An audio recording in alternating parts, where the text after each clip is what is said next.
Bonjour et bienvenue dans votre émission que vous aimez, PES Gospel Music. Je sais que vous êtes tellement nombreux de partout en train de nous suivre. Nous sommes là, question de vous amener dans la présence de Dieu et surtout aussi de vous donner beaucoup plus de connaissances par rapport à nos invités que nous recevons sur notre plateau de PES Gospel Music. Comprenez que pour ces derniers temps, nous sommes beaucoup plus sur le terrain qu'au studio à la chaîne. Nous sommes beaucoup plus au terrain. Pourquoi?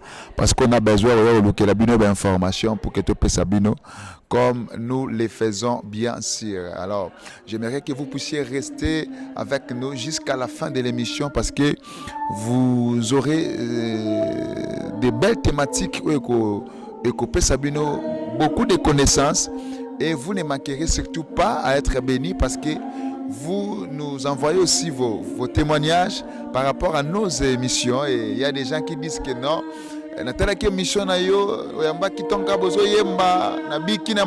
Voilà, c'est ça l'objectif que nous avons pour cette émission PES Gospel Music. Alors, je vous dis comme ça, big up à Jonas Minga, lui qui est derrière les caméras, bien sûr, à rassurer l'image ainsi que son émission. Est-ce que le bon Dieu a continué comme ça là, yo, bolam. Alors, nous serons aujourd'hui avec un homme de Dieu bien. Je sais que vous le connaissez bien sûr. Aujourd'hui, tu es né à Showbezawa. Sa émission à Showbezawa. Te faire déplacer les donc. Te faire déplacer pour Nabino. Il s'appelle comme ça l'apôtre Jerry Mososolissi. Ces derniers temps, a frappé fort dans les réseaux sociaux. Et je précise aussi qu'il y a comme on lien à gouvernement. Allez-y comprendre. Donc, nous allons le recevoir aujourd'hui. Lui, il est là. Il parle de la parole de Dieu. Il prédit aussi des prophéties, il dit des choses qui nous amènent beaucoup plus à la connaissance. Parce que la Bible dit, Jésus dira à ses disciples, ajoutez à votre foi la connaissance. La connaissance, elle est très capitale pour nous. Alors avec lui, on va partir de ce beau plateau et je sais que vous ne manquerez pas à être bénis. Alors permettez-moi comme ça de saluer mon invité qui est déjà là. Bonjour homme de Dieu. Bonjour pasteur Gianni, merci. Ravi de vous recevoir. Très ravi, je suis flatté encore une fois. Vraiment, merci beaucoup. Et tu sais, le pénal, il bande à plateau, et ça le nene. Et ça, il bien makasi. Après tout, tous en Katia Congo, et ça mboka ouais ça la diversité à makambandenge na ndenge. Pour y avoir ça l'émission à Walibanda à studio et là ça vraiment qu'il y a une richesse et ça makasi. Nous vous remercions pour cette initiative. Alors répondez Bisso par rapport à la thématique Nabiso. Le Congolais dans la Bible, prédit par Moïse. Congolais dans la Bible en Lourani. Milka, petite sœur, dans la zone de l'émission, n'a pas papier dans ma bouche, tout ça est en technologie. Bosunga biso musale ça mamalam. Israël a outi ko bima. Israël a bimi na Égypte a commis na désert. Nzamba bengi Moïse akende. Nzamba bengi Moïse amata na ngomba po akende kozwa mobeko. Peuple atikali na Aaron. Peuple a memi Aaron na idolâtrie. Le jour où Moïse descend, Moïse a passoli les tables de la loi. La colère de Dieu s'enflamme sur le peuple. La colère de Moïse s'enflamme sur le peuple. C'est alors que Dieu dira, Deutéronome 32, 21, ndenge yo mo de joute ko spécifier ngo bandeko batanga na ndako. Parce que Israël m'a excité par ce qui n'est pas Dieu, moi je l'exciterai par un peuple qui n'est pas un peuple sensé. Ce que vous permettre dans la Bible Mbangu. Prenez votre temps de prendre la Bible et de lire la Bible. Petite sœur Milka Tala Nenge Yaya Azotambola Koluka ba papier. Maman Gracia. Il y a des appels. Hein? Maman Gracia, ceux qui ont facilité. Tozwa tablette pour musale sala mamalam. iPhone 17 Pro Max. Bacha biso maboko musala esa mamalam. Dans le livre de Deutéronome 32 le verset 21, n'atteignent au nom de Jésus, ils ont excité ma jalousie par ce qui n'est point Dieu. Ils m'ont irrité par leurs vaines idoles et moi J'exciterai leur jalousie par ce qui n'est point un peuple. Je les irriterai par une nation insensée. Une nation insensée. Dieu a commencé à parler du Congo et des Congolais depuis Moïse, Deutéronome 32-21. Un peuple insensé, une nation insensée. Pourquoi un peuple insensé, une nation insensée? Donc, Congolais, croyez que papier, bouteille, n'abouaka na balabala te. Il faut que nous construisions le service national. Kuluna oyo anosaki kuluna bachange bizaleli bayeli Congolais patriote a changé le. Voilà. Donc aujourd'hui ce sont ceux qui étaient kuluna qui deviennent maintenant nos éducateurs. Et ils nous éduquent avec un fouet. Ce qui est ridicule. Ça montre combien nous sommes un peuple insensé. Zamba lobela yango depuis Deutéronome. Nalobaka yango bandaka na bémission. Comment Moutou avec une réflexion, un pays rempli de gens qui crient, tu me connais, tu connais mon niveau, moi j'ai étudié. Mais pour comprendre que balabala, propriété na biso, et da biso mokoto sala yango, il faut passer un ex-kuluna, ayana filmu na maboko. Film oyo toyebaki etikala nango kaka générique ya léopard so baoke kotya babinaka yango film ya ngubu oyo wendo ayembaki. Mais c'est ridicule. Biso batozoyeba toza indépendant tolemba film avec les Belges eloko esengaka tosenga indépendance. C'était parce que la colonisation belge avait le fouet à main pour nous chicoter. Pendant 4 biso maboko. Mais voilà qu'aujourd'hui indépendant, tu as fêté le 65e anniversaire de l'indépendance. Mais pour te propriété, beau péto, namboka na biso moko. Tu as continué à boire la salité. Pour la gouverneur, biso to soit poste, tu continué à boire la salité. Et nous croyons que nous sommes un peuple béni. Dieu savait que nous sommes un peuple insensé. Toyele loko finga te.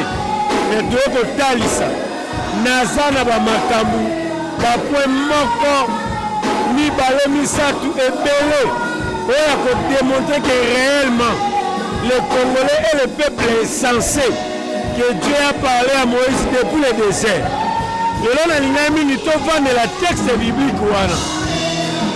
Na be mission ekolanda. Nzamba pambola boss Olivier Belewete mobali ya mama Nancy Mukendi oya asunga biso poto ya oleka na émission. Nzamba pambola pesa so ebele mbala sima a permettre to ya lisusu. L'ingénieur Samuel Ikien, Samuel Kayembe Akien, Nzamba pambola biso na transport au foot poto ya mama Nadila Majestic Con elamba mais ma fleur va voir quel gouvernement. Maintenant, ma question est celle-ci. Lorsque vous parlez de Congolais prédits par Moïse, là vous faites allusion à quoi? Parce que vous venez de parler par rapport que non, les Congolais voulaient que Mazongi s'affirme pour pouvoir être rééduqué. Maintenant, quel rapport n'a Congolais prédit par Moïse avec ce que vous disiez aujourd'hui? Soko tali maloba ya Nzambe ndenge azoloba na Moïse aza clair. Kolo aza clair alobi na relire. Et moi j'exciterai leur jalousie par ce qui n'est point un peuple. Hymne national na biso ezoyemba imi par le sang. Wana question oyo kozongisa biso na mosindo. Qui sommes-nous réellement? Il y a un moment où une mission na étoffe ya léopard. Afrique du Nord est dans le territoire na biso. Ce qu'on a l'histoire écrit même par le professeur Ndaïwel, mon père, vous allez vous rendre compte que les Congolais ont des racines bantoues. Et les bantous sont les descendants des pharaons d'Égypte. Les Congolais sont les bantous, sont les racines des pharaons de l'Égypte. Ceux qui sont rwandais, bazaba niloti, bazala makila ya Salomo, biso ba bantu, tozala makila ya Abraham. Abraham abotana Ketura. Ketura azalaki mwasi ya Abraham. Azala makila ya babantu Ketura. Soko zui Moïse abali Sephora. Sephora aza Madianite. Descendant ya Ketura mwasi oyo Abraham azwaki nsima ya Sara ntango Sara akufaki. Linie ya babantu. Soko zui Salomon abalaki mwana ya Pharaon. Soki Rwandais bamibengaka makila ya Salomon, peuple minoritaire, bazaba makila ya Salomon par le concubinage. Mais biso babantu toza makila ya Israël par le mariage légitime. De qui est qui? Nalobi bien que Salomon abali en Égypte, Joseph abali en Égypte, et les Égyptiennes là que tous ces grands là d'Israël ont épousé, c'était pas la peau blanche. Ndenge balakisa biso na ba film, ba livre, ba recherche ezebele o ba tifo basala. Yango komona na lo ba ke Nzambe bandaka la benga Congolais peuple censé pour ayeba ko origine na été. Au moins neti mbami miso na ya émission na nzete. Directement baloba ke yaza église des noirs. Baloba na tous à ma casse. Aza église des noirs, aza Nzambe te, aza bakisa batu mwindu. Mais balinesi oyo tolata oyo mundele mutu asali akoza bapotre te basali batelefone tozosaleleza mundele mutu asali bapotre te bato basali. C'est-à-dire il y a des choses nde Mobutu alobaki, il y a la culture nationale que nous ne devons pas négliger. Omoni lelo maman Micheline Chabani oyo ayembaka kala kutime na Afrika ezali kindoki Nicolas komona ye wana ba photo na fali tango bazako azamona emabeza. C'est ce que j'ai dit. L'apôtre Paul dit quand j'étais enfant, j'ai parlé comme un enfant.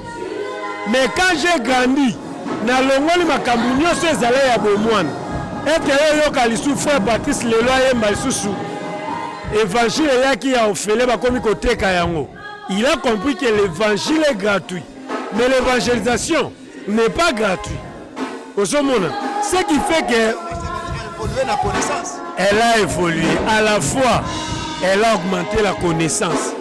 De la même manière, ceux-là qui croient encore aujourd'hui qu'un serviteur de Dieu qui a un bâton, c'est la magie, va comprendre beaucoup de temps. Notre Père Je vous dis que le diable a peur de cet homme, avec ou sans bâton. Nos armes sont les armes de l'Esprit de Dieu, et ce sont ces armes. Je vous souhaite la bienvenue, révérend Ce sont des choses comme ça. appelé communément Frère Alexandre. Je me sens beaucoup plus heureux si je peux simplement l'appeler Frère Alexandre. Il sera à l'écoute avec l'interprète. Mais chaque jour, Que Dieu te bénisse. 65 ans d'anniversaire de l'indépendance. L'émission est à 64e anniversaire. Ah, tu as fêté, je crois, 65e anniversaire. Tu as la boulangerie nationale Tétilelo. Chef de l'État, coup de chapeau. Moussala Kitoko, infrastructure, tu as le condamné. Voilà, tu as dit qu'on condamné. Là, on sait les pourquoi. Côté à la condamné, quand c'est bon, il faut le dire. Mais le à chaque jour. Président Tilelo, tolié nante, non te tondité. Il faut que la opposante pour nous. Non. Adolphe Mouzitou, le ministre, il y a plein, je crois bien. Adolphe Mouzitou, le ministre a plein, non? Ministre, je crois, il y a plein, si j'ai une bonne mémoire. Il y a budget. Voilà. Il avait dit que les Congolais, pour l'instant, Zolia très bien. Parce que tout est maintenant bien au pays. Mon père dit Kouilou Mouzito, chapeau na Moussalo Zosala, na papa na biso Moukoko Samba, j'espère, gouverneur ya banque Moussala Kitoko, to sepela ki tangu bozwa ki makambo na maboko, to mona ki pena shit ya dollar. Mais na minute to yebisa bino to flatter bino te ba papa. Na la tina ya koyo sa marche te, Moïse a sala marche na Égypte te. Ngala mutu alosambo na sambela. Dollar na minute ezozonga déjà 23 so boyebite. Na va rappeler bino. Dollar esale lokwa ekita, mais biloko akolia ekita kite. Biloko alia ekita kite. Mikolo pe dollar ngwe comme ça déjà lokola e mata. C'est là où nous nous disons, même vous qui êtes au pouvoir maintenant là, Bossala Gina Kabila, mais le président Félix on a bien berger, na yebi pourquoi on a bien berger. À repêcher Bino, à son si le gouvernement, vous ne prenez toujours pas conscience. Souci na Bino boyiba boke gotonga libanda. Mais botala pe ba yiba ka ba kenda na tanga Mobutu aujourd'hui, où sont-ils? Prenez quand même soin. Il y a un Msamboka, biso no toz à l'aise. Batu lokwa ba biso tozala na biso na posa bimamboka ote. Né au Congo, grandi au Congo, na tina pe ozwa identité ya mboka musuti. Tokufaka ba Congolais. Bocha biso no biso to lingi na biso tozala biso ba okapi. Il est vrai que Jésus nous a donné le pouvoir de sillonner le monde. Na la na passeport nanga. Ba voyage pe ya na boya. Noko nanga Georges ayebi, noko nanga Jimmy ayebi, Georges Sita ayebi, petit frère nanga José Basolete, akenda Chine na place où on a fallu la kende. Parce que j'ai la révélation de Dieu pour cette nation. Mais les hommes politiques, nabino ba boza na pouvoir, nabino l'opposition bozo sunga bisote. Mboka tilelo ezaka na boulangerie nationale te. Bana na bonane bakenda kosala mulongo. Na ba crémerie à ba indien, c'est ridicule pour une grande nation comme le Congo ici. Pour moi, na somba crème, il faut que ça moulongo. C'est là où Moïse, Dieu a parlé à Moïse que c'est une nation insensée. Malgré tout ce que Dieu nous a donné, ba savant bazan mboka, ba politiciens na biso bazaba zobate. Ils sont très intelligents. Mais mayele na bango ba ça pour manipuler, pour dépouiller. Les Belges étaient aussi très intelligents. Mais ils ont utilisé leur intelligence pour nous explorer, nous exploiter. Boza la maïele, mais boza ça et la maïele, il y en a pour dépouiller le peuple. C'est ça être méchant. Mboka o ezangi bato maïele était. Ezangi basala nzamba nguya te. Ezangi ba journaliste nguya te. Na ba domaine nyoso nzamba pesa ba footballeur malamu bazali. Donc, dans le domaine, nous sommes calés, mais nous sommes insensés. Pour mailler le haut, mais tout ça là qui léopard n'a pas force, il y a destruction. Oh, le léopard, c'est un animal qui a beaucoup de vertus. Pour tout ça, la rapidité à léopard, pour tout ton ambo canabiso, mais tout ça là qui léopard n'a pas.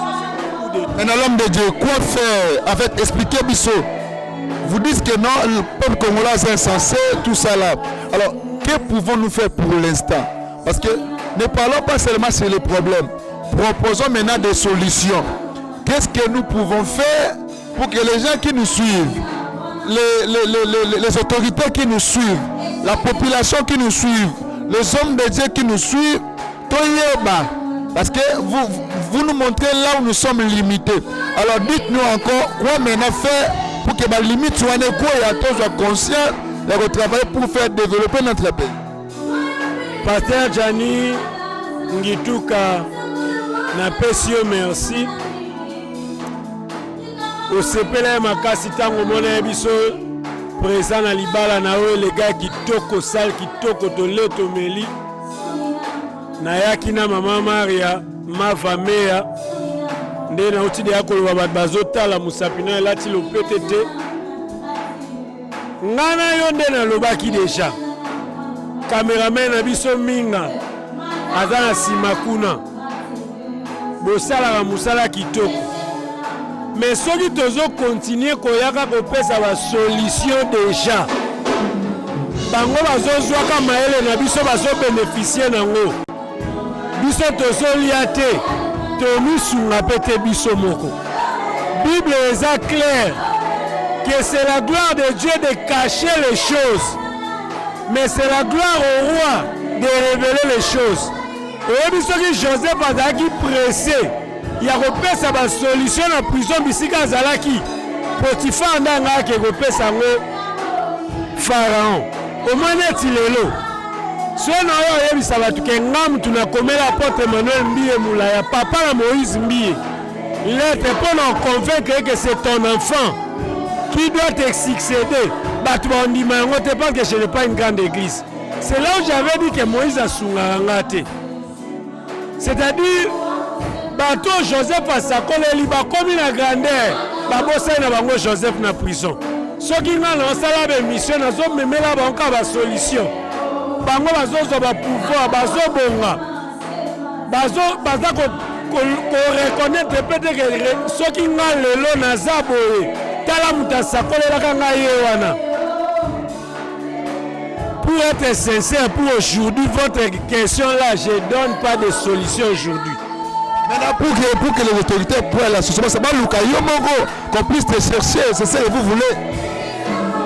Nzamba pesinga mayele na ofivre na libota na pe na mayele na nga nzamba pesinga na ko banda te ko yaka ko etale ngo eyemba ta Bill Clinton ngana sala ka bango ba yibaka.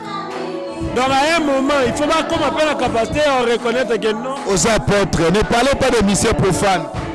Nzambe na Satan ti lelo ba solo là. Comme Satan nzamba tanga ngo banda Genèse Apocalypse. Si je suis reconnaissant d'un bienfait de Bill Clinton, Kalonji. Lelo animation sebe le côté l'église. Papa na biso nyo kalongo. Mais évitez que sebe et banda en église. C'est-à-dire, si nous ne reconnaissons pas le petit blanc qui se trouve dans le noir dominant du corbeau, c'est ça là où il y a la hypocrite. Nous ne serons pas hypocrites. Et si on sala ma bébé tokoloba, que ce sont des missions profanes. Mais il y a aussi de bonnes choses au basalaka. Oh, nous reconnaissons. Quand les centeniers romains, les centeniers romains à Tongi temple, tolani ke toke sam na temple na te pour centenier romain da Tongi yango. Non. Donc lelo na koya proposer ba solution te. Na pesi ba message pour na mboka o. Président Félix ayambi basala nzambe bela. D'ailleurs, pour ne pas être arrogant mais sincère, l'église obisika président Sambelaka. Kuna na évité ce prophétie bima ya yeka koza président. Maintenant la prophétie depuis 2018 ata appel ya pamba na tikala oswate. Mais on yora ba misuba lelio ba pesinga carré miniete mais ba dimba so. Donc ngama yele nenge ko banda servir ka ba tumusute ba zwaka na be mission ba sali ba papier ba ke ba koti. Ezaki Krinanga, le président n'a pas le mandat, le président a une mission. Ba récupérer ngo. Ba lela ngombo. Na ye na lobi fachi 20. Et simbi mokilemoni, ba zo lela ngombo. Mais ngamoko concepteur ya makambo. Ce na bandaka ko pesa ba stratégie. Je vais continuer à rester pauvre ta. Mandefu apembe, suki apembe bimi. Mayele belelo mutu. Il faut pas valoriser Maël et Nangaï. C'est que je comprends bien, l'apôtre Jésus a besoin qu'on puisse lui chercher, que lui aussi puisse entrer dans les mangeoires. Il a besoin aussi de pas contre dans les mangeoires.